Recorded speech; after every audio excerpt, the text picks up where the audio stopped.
The elephant and the moon. A herd of elephants lived near a pond which was full of food.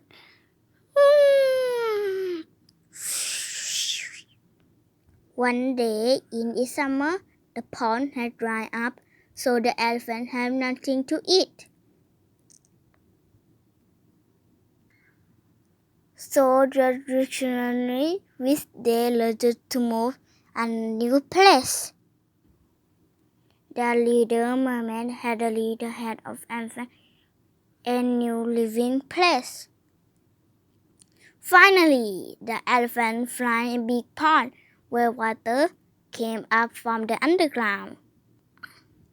The elephants were very happy to wash themselves and drank water cheerfully.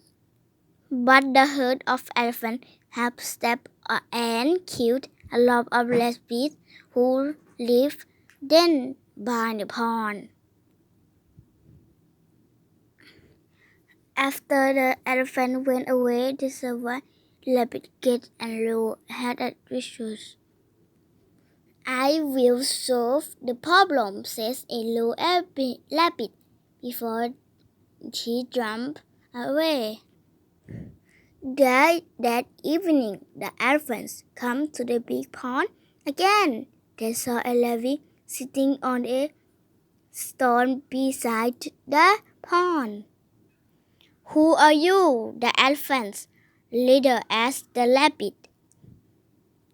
I'm the midget of the moon god who owns this pond,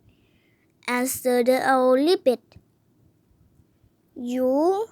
elephants have killed a lot of rabbits who took care of the pond. That made the moon god very angry. Look in the middle of the pond, says the rabbit. All the elephants walked to the pond. Suddenly, the wind blew and made the moon reverse discord.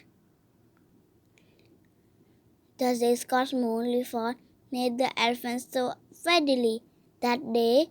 ran away from the rabbit pond at once. Those who do not think carefully always lose their definitions. ช้างกับพระจันทร์ช้างโขลงหนึ่งอาศัยอยู่ใกล้แห่งน้ำแห่งหนึ่งที่เป็นอุดมสมบูรณ์วันหนึ่งในฤดูร้อนน้ำในลำห้วยเกิดแห้งลงทำให้บรรดาช้างไม่มีอะไรจะกินพวกมันจึงไปปรึกษากับ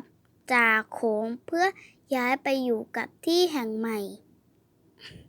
จ่าโขลงจึงพาฝูงช้างออกเที่ยวเสาะหาที่อยู่ใหม่ทันทีในที่สุดพวกมันก็มาถึงสระน้ำแห่งหนึ่งซึ่งมีสระน้ำใสสะอาดผุดขึ้นมาใต้ดินตลอดเวลาและพวกช้าง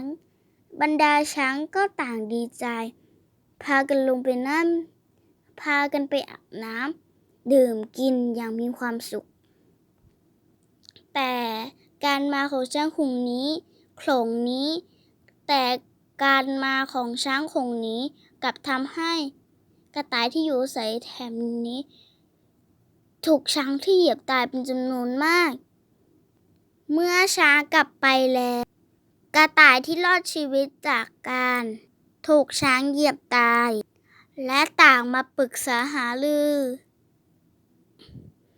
เอาเถอะข้าจะแก้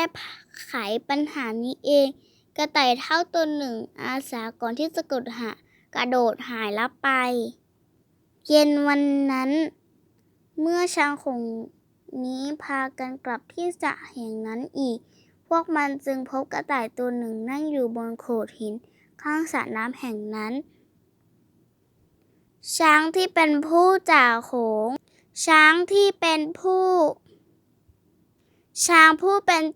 ลงจึงตรงไปถามว่าท่านเป็นใคร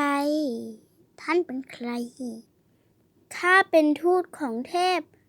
แห่งดาว จันทร์ผู้เป็นเจ้าของสระน้ำแห่งนี้ กระต่ายเฒ่าตอบ พวกท่านเหยียบกระต่ายซึ่งคอยดูแลสระน้ำนี้ตายเป็นจำนวนมาก เทพแห่งดวงจันทร์ก็โกรธมาก ถ้าไม่เชื่อท่านก็ลองไปดูที่กลางสระน้ำสิ กระต่ายเฒ่าพูดต่อ พวกช้างจึงพากันไปดูสระน้ำบังเอิญเวลาที่ลมมันพัดและทำให้เกิดละอองเคลื่อนเงาและดวงจันทร์ในน้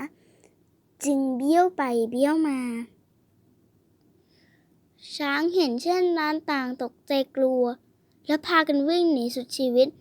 จากสระน้ำแห่งนั้นอย่างไม่คิดชีวิต นิทานเรื่องนี้สอนให้รู้ว่าผู้ที่